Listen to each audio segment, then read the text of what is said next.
Welcome to part 2 of lecture 6.1, and we're now going to start talking about flexibility. Flexibility is defined as the ability to move joints through a full range of motion, and it's specific to each joint, as each joint has a different range of motion through which it can move. Increased flexibility can benefit performance in motor skills in sports, dance, as well as activity of daily living. Limited flexibility can be a factor in injury. So there are developmental changes that take place in flexibility, and infants and toddlers are very flexible. Throughout childhood, there is a decline in flexibility, and as we reach adolescence, flexibility becomes more variable, as some people lose a significant degree, but not all. Girls tend to be more flexible than boys, and there may be some socio-cultural environmental constraints that play a role, as flexibility exercises are more socially acceptable for girls, and girls tend to participate in activities that stress flexibility. So, girls tend to be more encouraged to do sports such as dance or cheerleading, where it is encouraged to be more flexible versus boys are discouraged from doing those kinds of activities. And many times in girls' sports, coaches will recommend stretching, but after football practice, many times boys will not stretch, which causes a further decline in flexibility levels. As we move into adulthood, adults gradually lose flexibility, especially in the little used joints. Especially after the age of 50, these effects are seen more. Adults who maintain training for flexibility tend to maintain their levels better than adults who do not. Training can maintain range of motion for those with a full range, and can improve the range of motion for those with a limited range. So personally, I was very inflexible pretty much all the way through my college tennis career and even a little bit after that.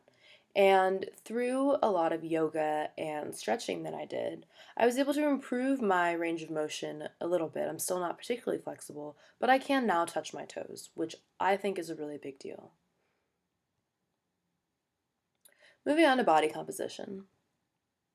So, body composition, there are two types of tissues. There's lean tissue, which is known as fat-free mass, and this is muscles, bones, and organs. And then there's fat or adipose tissue. Excuse me, guys.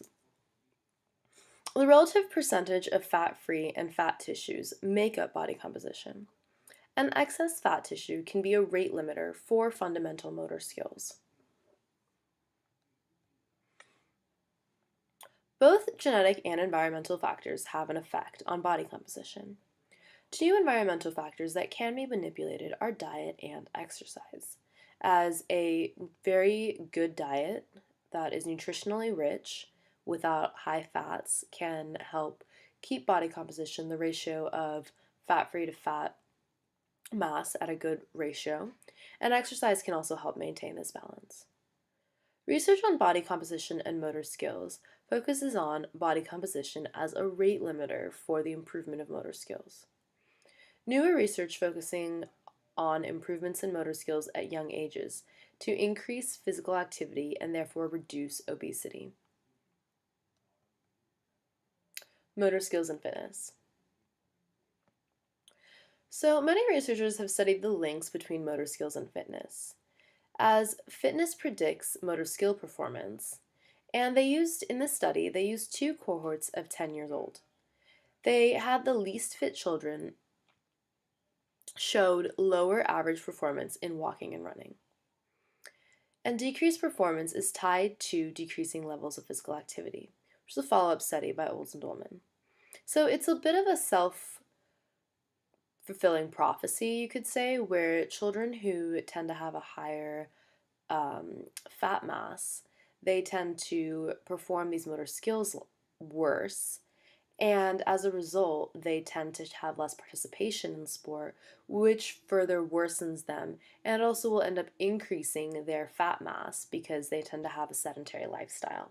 So it's a bit of a circular trend, which kind of sucks, but I know that there are a lot of public health campaigns out there working towards reducing the effects of the sedentary lifestyle.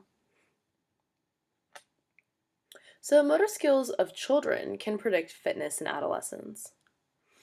In a study conducted by Barnett et al. In 2008, they found that object control skill performance of 8 to 12-year-old predicted adolescent fitness 5 years later. And again, this may partially be due to the self perpetuating cycle that I mentioned earlier, where children who had good ball skills at younger ages tended to stay active and stay in sport, versus children who did not have these good object control skills tended to not.